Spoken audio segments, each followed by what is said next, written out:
Hello guys, welcome to my vlog, and I want you to meet my wonder dog Hero.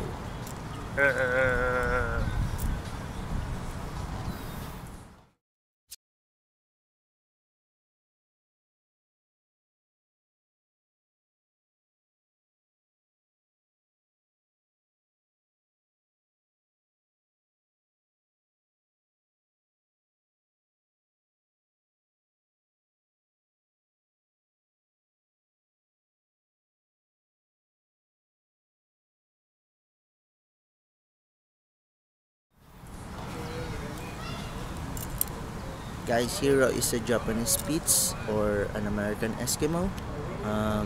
He is 6 years old now.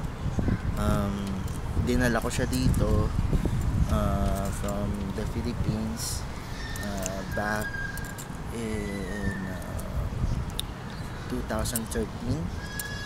So after I graduated college, nag-decide ako na dalhin din siya rito kasi di ko siya maiwan kahit na meron akong mapapag-iwanan sa kanya, pero hindi ko siya iniwan kasi siya yung regalo ko sa sarili ko nung graduate ako nung college Then after a year nga, nung kailangan ko na magpunta dito, nakiusap ako sa father ko na dalhin na lang siya dito. Ayun. Itong Japanese Spitz or American Eskimo guys, masyado silang playful tsaka sila, watchdogs.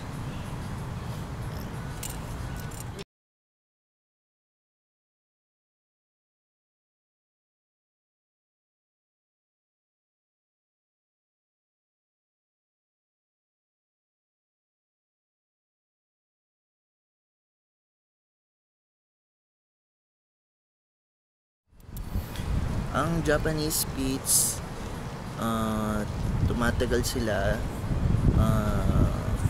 for about 10 years to 15 years.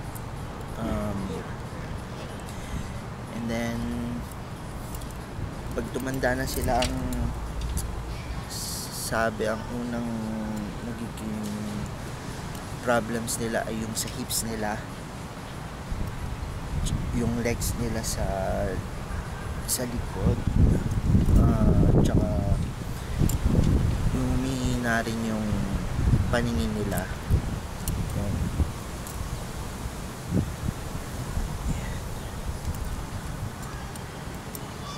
Lagi nga napupuyat ito kasi dahil nga watchdogs, konting kalampag lang nagigising siya. Kaya lagi puputol-putol ang tulog dito. Lalo na dito kami nakatira sa condo. So every time na pagka may late dumadating na mga neighbors, pag late na nakakauwi yung mga neighbors, gigising siya pag kami nagbubukas ng pinto, yung mga katabi naming unit.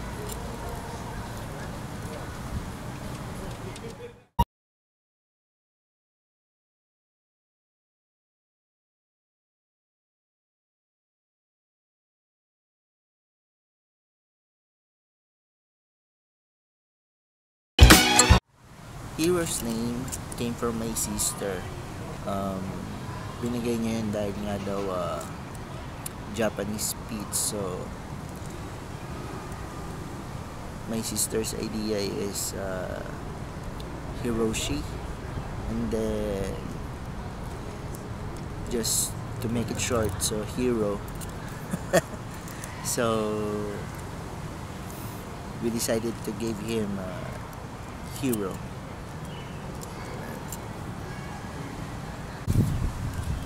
Nung dinala ko si Hero dito, 1 year old na siya nun kaka 1 year old niya lang. Yung mga requirements na prepare namin nun is kumuha kami ng veterinary clearance, veterinary certificate.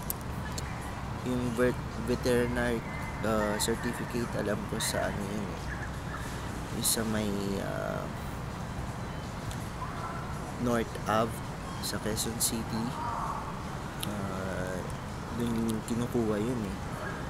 Tapos meron vaccine na kailangan ibigay sa kanya 10 days prior of our trip.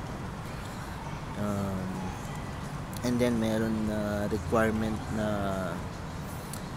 dog cage para sa weight niya nun. Hindi ko na matandaan kung ano yung weight niya kasi nag-over the limit siya eh. Dahil kung nakapasok siya sa limit, pwede ko siyang isama dun sa loob eh, pero dahil over the limit yung weight niya, dun siya nilagay sa lagayan ng mga cargo, dun sa mga check-in baggage. Tapos ang airlines namin nun is Korean Airlines. Parang nagbayad lang ata ako na ng $200. Parang yun na yung ticket niya, $200 plus yung mga kinuha kong requirements. Nakalimutan ko na yung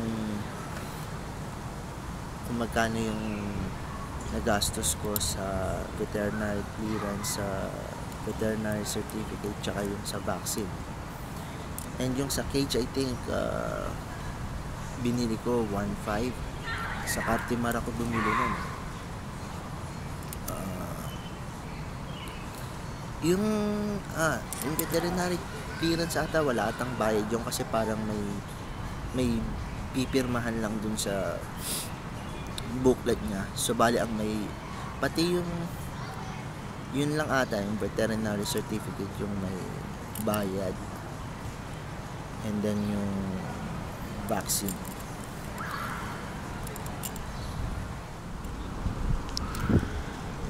Let's go. Tara.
Gusto niya nang pumasok sa loob.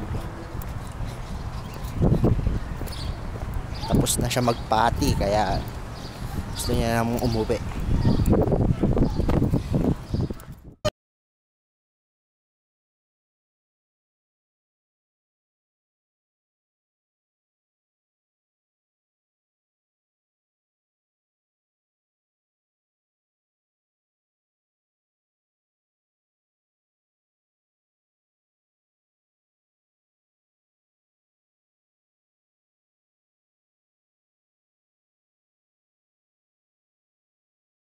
So guys, yun muna.